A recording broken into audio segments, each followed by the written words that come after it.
The following footage is property of the Mandela County Police Department.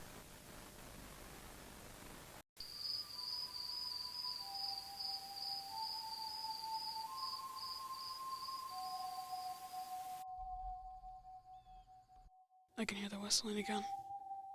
It's the final weeknight, and again he has come.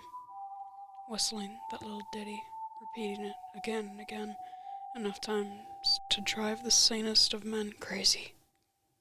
I can see through the window, the light through the cornfield, the rustling of plants, and the maddening whistle. It's all culminating in a feeling of hopeless dread, like being faced with a gun while you're up against a wall. I know he wants to find me, but I don't know what he wants with me. I don't want to know what he wants. All I want is for this to be over with. The lamplight is becoming brighter, and the whistling is becoming louder. And the dread in my stomach is getting worse and worse every second. Only my need to keep quiet preventing me from either screaming in fear or throwing up from the sickening tension. It feels like time is torturing me, making things seem slower than they are to keep my anxiety levels sky high. But then, it feels all too soon when he finally does show his face through the green, fog-like plants. A stitched, malicious smile, probably sewn shut to keep his hatred from spewing forth. The dim lamp swayed back and forth as he came through the corn effortlessly, almost gliding through like a ghost. It's nauseating. Seeing his dimly lit figure wander towards my little house.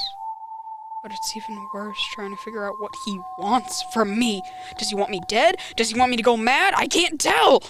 But what's for certain is that whatever he wants is not pleasant.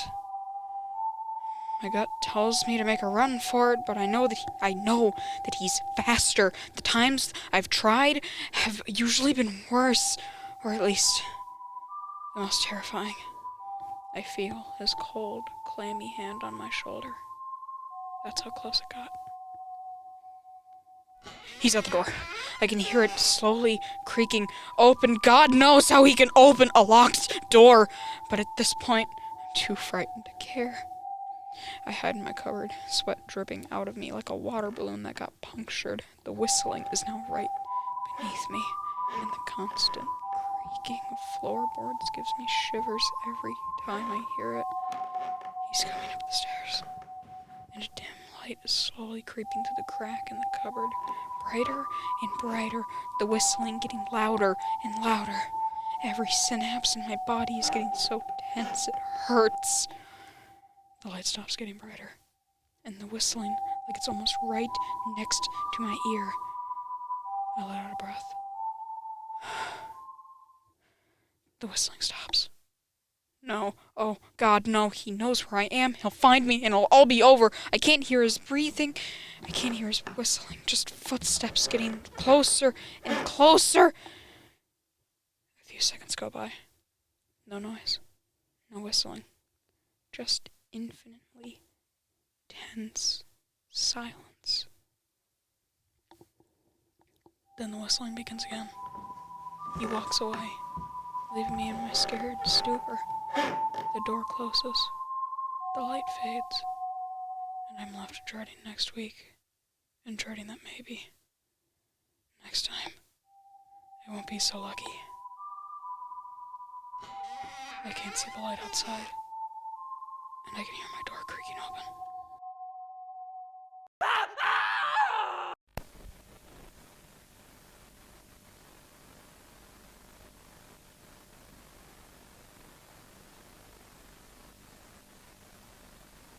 The risk, nothing is worth the risk, nothing is worth the risk.